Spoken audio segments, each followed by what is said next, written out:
శ్రీ గురుభ్యో నమ. మద్గురుదేవులు చినరామచంద్రయార్ల వారి పాద పద్మములకు నమస్కరించుకుంటూ, శ్రీ సత్యానంద సత్యమయ్యార్ల వారికి నమస్కరించుకొని, శ్రీమద్ భాగవత కృష్ణదేశకేంద్రుల వారు రచింపబడిన శక్తిద్వయ నిరాశకంబైన శుద్ధ నిర్గుణతత్వ కందార్థ దరువుల నుండి 8వ అధ్యాయము పరిపూర్ణ బోధ, 3వ కందార్థము, క్రమ సంఖ్య 137. కనవచ్చి ఇట్టిదట్టిది అని అనరాకుండు బయలు అదే కనుగొనుమి, కనరాకపోతే శూన్యం బనుమిట్టిది అట్టిదనుచు పలుక వచ్చినను, ఎరుక దాంట్లో పలికి జోచినను, వినుమా బయలును నీవేమని నా నొప్పెదగా నొప్పను నీ మాటను నే చెప్పిన రీతిగన వస్తే పలుక వచ్చినను, ఎరుక దాంట్లో పలికి జోచినను. శ్రీ గురుభ్యో నమః. ఆత్మానాత్మరకితం అచల పూర్ణోపదేశికం శ్రీ నిశ్చలానంద నారాయణ గురోర్శిష్యం శ్రీశైల వంశాంబుధిరేవ జాతం శ్రీ పరమానంద శంకరేంద్రం గురుం భజామి. మద్గురుదేవులు శ్రీ శ్రీ పరమానంద శంకర నారాయణ స్వామి వారి పాదపద్మములకు నమస్కరించుకుంటూ, శ్రీమద్ భాగవత కృష్ణదేశికేంద్ర ప్రభువులచే విరచితమైన శక్తిద్వయ నిరాశకమైన శుద్ధ నిర్గుణ తత్వ కందార్థ దరువులు 8వ అధ్యాయము పరిపూర్ణ బోధ నుండి మనం ఈరోజు 3వ కందార్థాన్ని విచారించుకుంటున్నాము. అంటే క్రిందటి కందార్థములో తెలుసుకొనుట అనున్నది అశబ్ద స్పర్శ రూప రసగంధములచే మాత్రమే తెలియనగును. ఈ పంచతన్మాత్రల చేత పంచతన్మాత్రలు గల దానిని మాత్రమే తెలుసుకొనగలము. కానీ ఆ పరిపూర్ణము లోపల ఆ పంచతన్మాత్ర సమూహం కించిత్ కూడా లేదు.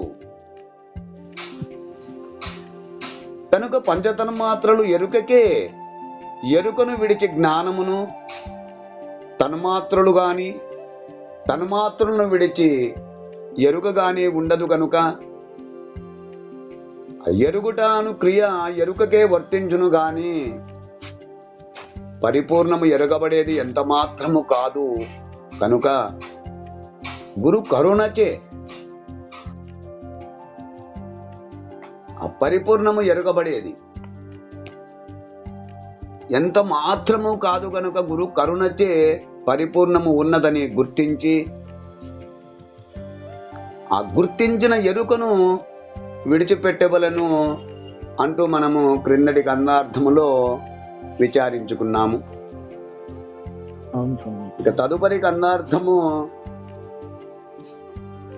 8వ అధ్యాయములో 3వ కందార్థము, క్రమ సంఖ్య 137,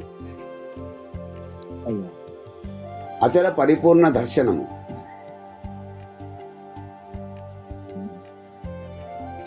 ఈ అచల పరిపూర్ణ దర్శనమనగా ఆ రామాయణం అంతా 3 ముక్కలచే మలచే కట్టే కొట్టే తెచ్చే అనే శబ్దములచే సూచింపబడినట్లుగా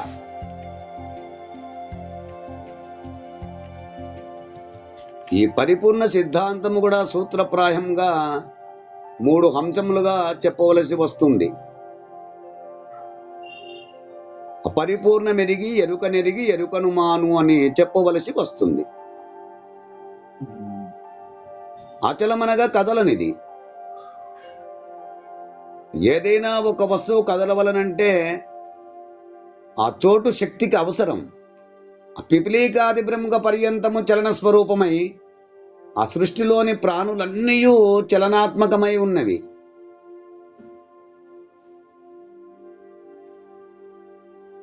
ఇది స్థూల సూక్ష్మములుగా వ్యవహరించుచు అక్రియాశక్తిగాను జ్ఞానశక్తిగాను పనిచేయుచున్నవి. అంటే పరా పశ్యంతి మధ్యమ వైఖరి రూపముగా వాక్ సూక్ష్మ రూపమై అచలనాత్మకమగుచున్నది.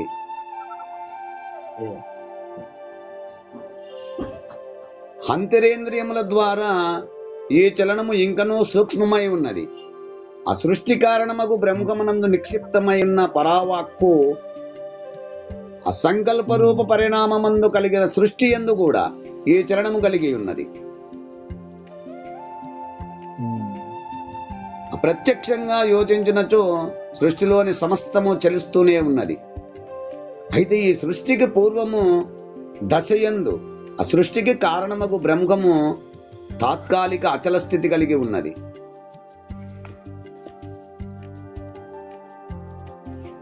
ఆ సృష్టి సంకల్పముతో ప్రథమ చలనం ఏర్పడి అప్రలయానంతరము వరకు చలన రూపంగానే ఉండి ఆ సృష్టి స్థితి లయ ఆకర్షణములను చేయుచూ ఉన్నది. కావున ఇట్టి వస్తువు చలాచల రెండు లక్షణములు కలిగి సాపేక్షిక శబ్దములోనికే చేరుచున్నది. ఎట్టి మార్పు లేక కేవల ఆచల స్థితి కలిగిన దాన్ని అచల శబ్దము చేత సూచింపబడుచున్నది. పూర్ణమనగా ఒక ఆవరణము. ఆ ఆవరణమునందు పూర్ణముగా ఏమీ ఖాళీ లేకుండా నిండి ఉండుట అనవలెను. ఇట్లు ఉన్నప్పుడు దేని యందు పూర్ణమై నిండి ఉన్నదో ఆ ఆవరణ రూప వస్తువు మాత్రము వేరుగా ఉన్నదనవలెను. కానీ పరిపూర్ణమన్నప్పుడు ఆవరించిన వస్తువు కూడా లేక పూర్ణముగా నిండిన వస్తువు తప్ప మరి ఇతరమైనది ఏదియూ లేదు. దానిని ఆవరించి ఉన్న వస్తువు కానీ ఏ ఒక్క పేరుతో వ్యవహరించుటకు అన్యులు ఎవరైనా కానీ ఉండుటకు స్థానము కానీ లేదన్నమాట. ఇట్టి పరిస్థితుల్లో దానికి పేరు కూడా ఉండుటకు అవకాశము లేదు. కానీ శిష్య ప్రబోధార్థము వ్యవహారార్థముగా అచలము బయలు బట్టబయలు పరిపూర్ణము అన్న శబ్దములచే దాన్ని సూచించుట జరిగినది. ఈ శబ్దములైన బోధ దృఢీకరణకు ఒక ప్రత్యేకార్థముతో చెప్పబడుతున్నవి.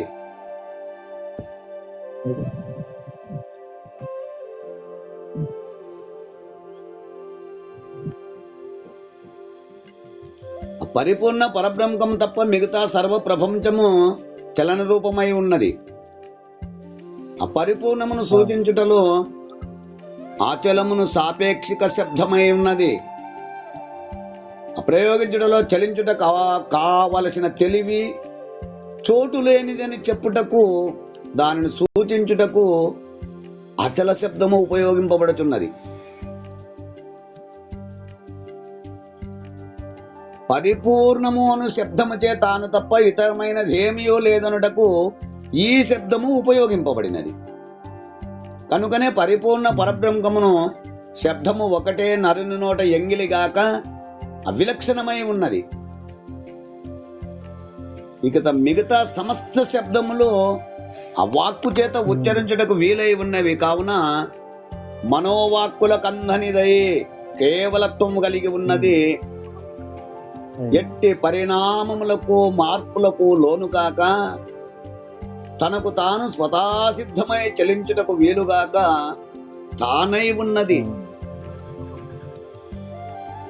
అని దానిని సిద్ధాంతీకరించుట కోసమే ముఖ్యాంశము దర్శనముగా చూచుట అను సామాన్యార్థము వాక్కునకు అగోచరమై ఉన్నట్టే పరిపూర్ణ పరబ్రహ్మమును ఆ బోధనార్థము గురువు ఆ శిష్యులకు ఎట్లు బోధింపగలరు అని సందేహము కలుగుట సహజం. శాస్త్రీయంగా ఏ వస్తువునైనా సూచించుటకు అట్టిది ఇట్టిది అని వాక్కుచే వర్ణించి చెప్పుటకు విధి ముఖ్యముగా చెప్పబడును. అపరోక్షంగా కనిపించే ప్రతి దాన్ని వ్యతిరేకిస్తూ ఇది కాదు అను తటస్థ లక్షణముచే బోధించుటకు వీలగుచున్నది. మరి సర్వలక్షణ విలక్షణమైన పరిపూర్ణ పరబ్రహ్మమును వాక్కు చేత బోధించలేము. సర్వ లక్షణములకు కారణమైన కారణ వస్తువును ఎరుకను ఆ శిష్యులకు బోధించిన, అంటే స్థాన స్వరూప స్వభావముల ద్వారా అట్టి బోధచే తానే బ్రహ్మమునని ఆరుడపరుచుకొని ఉన్న శిష్యునికి ఇట్టి నీ స్థితికి రూపమునకు బయట వేరే ఉన్న పరిపూర్ణమును అచలము భయలు పరిపూర్ణము అను శబ్దములచే గురువు సూచించుట. శిష్యుడు తానున్న స్థితిని విడిచి చూచుట జరుగును. ఇదియే దర్శనమును శబ్దమునకు నిజాభిప్రాయము ఎరిగి భావించుట అనున్నది. కనుక భావనా దృఢమైన తరువాత ఎరిగిన దాన్ని విడుచుట లేక ఎరుక లేక సేవించుట అంటూ సెలవిచ్చారు. ఇక 137వ కన్నార్థము, కనవచ్చి ఇట్టి దట్టిది అని ఎనరాకుండు భయలు అదే కనుగొనుమి, కనరాకపోతే శూన్యంభను మిట్టిది అట్టిదనుచు పలుక వచ్చినాను, ఎరుక దాంట్లో పలికి జొచ్చినాను. వినుమా భయలును నీవేమనినా ఒప్పెదగా, నొప్పను నీ మాటను నే చెప్పిన రీతి గన వస్తే పలుక వచ్చినాను, ఎరుక దాంట్లో పలికి జొచ్చినాను. శిష్య వినుము, గురుదేవా. కనవచ్చే అంటే స్వచ్ఛముగా ఉన్నదనే దృఢపడిన మీదట, అంటే విచారించి చూచినచో పరిపూర్ణము ఉన్నదని తెలియబడును.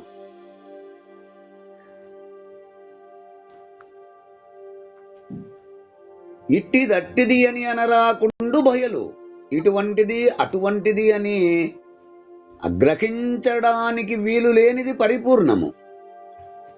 అవును. కానీ ఇట్టిది అట్టిది అని అనరాదు, అదే కనుగొనుమి, నిర్భయంగా దృఢపరుచుకో.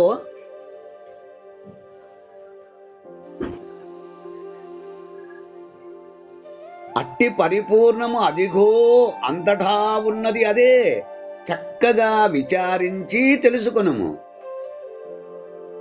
కనరాకపోతే శూన్యంభను, నీకు దృఢముగా ఆని ఎడల లేదని చెప్పు. ఈ విధంగా విచారించినచో ఉన్నదని తెలియకపోతే శూన్యమనవచ్చును.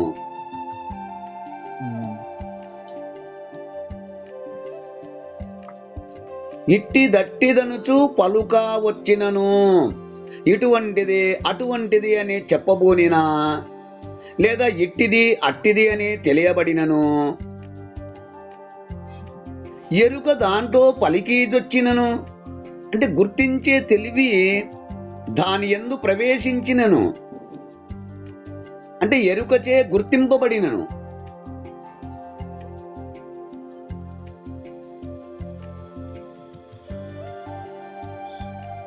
వినుమా భయలును నీవేమనినా ఒప్పెదా, నీ గుర్తు చేత ఎటువంటి అనుభవం మాట్లాడినా అంగీకరిస్తాను. అంటే నీవేమనినను అనగా అది ఎరుకే, ఎరుకే అన్నా లేదా శూన్యమని అన్నా అంగీకరించేదను.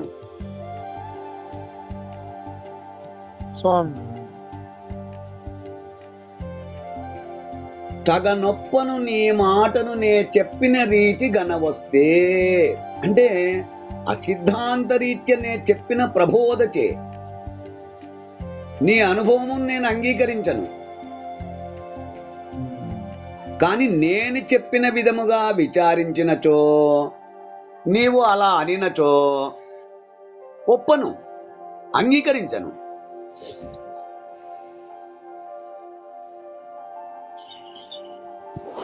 అంటే పరిపూర్ణము ఎరికే అని గాని శూన్యమని గాని అనినచో అంగీకరించను.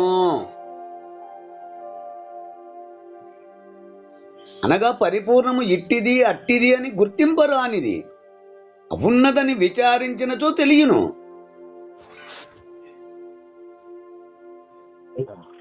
ఎట్లనగా బయలందు పంచతన మాత్రులు లేవు, నామరూప కర్మలు లేవు, నీవు నేను ఈ జగములు లేవు, ఎరుక లేదు, మరుపు లేదు. ఎరుక ఎరుక నెరుంగును, ఎరుకతో వచ్చిన సర్వమును ఎరుగును, కానీ బయలును ఎరుగజాలదు.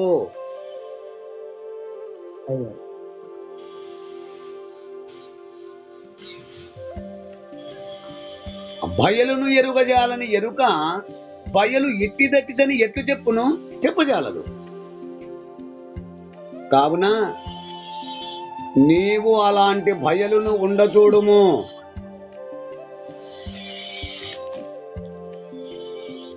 ఒకవేళ ఏమీ లేని బయలును నీవు ఎరుగజాలకపోతే, అంటే తెలుసుకోలేకపోతే, దాన్ని శూన్యంబని అనుము. అంతేకాని బయలు ఆకాశము వలె ఉన్నదనియో, వెన్నెల వలె ఉన్నదనియో, మరి ఇతరముగానున్నదని నీవు పలికినా, లేక ఎరుక బయలందు పలికిదొచ్చినను, అంటే నీవు ఆ బయలును ఏమన్నను నేను ఒప్పుకుందును. అంతేకాని నేను నీకు బోధించి రీతిగా నీవు బట్ట బయలును భావన చేసి ఉండచూచితే,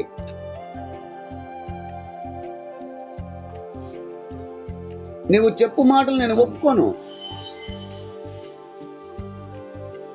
అంటే బట్ట బయలై ఉన్న శిశునకు పలుకుటకు ఎరుక లేదు కనుక పలుకలేదు. శిశునకు పలుకుటకు ఎరుక లేదు కనుక పలుకులేదు. కావున బయలు ఇట్టిది అట్టిది అనరాకుండును, నే చెప్పిన రీతి కనవస్తే అంటూ శ్రీమద్ భాగవత కృష్ణదేశేంద్ర ప్రభువులు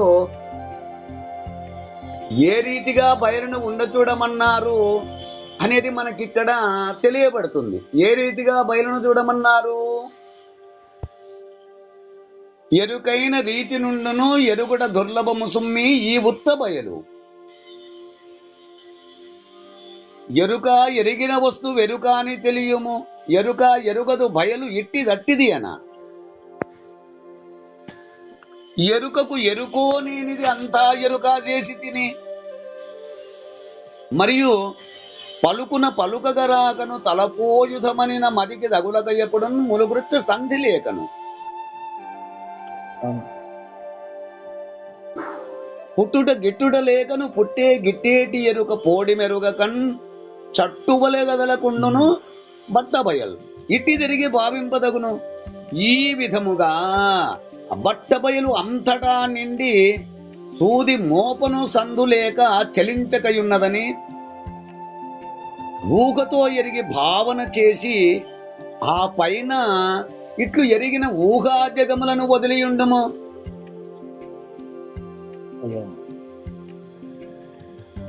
ఎట్లనగా అర్ధమందు ముఖమున్నట్లు తెలియను గాని వాస్తవముగా ప్రవేశించినట్లు ఆకాశావరణము వాయువు ఉన్నట్లు తెలియను, కానీ దాని వాయువు ఆకాశమందు లేదు.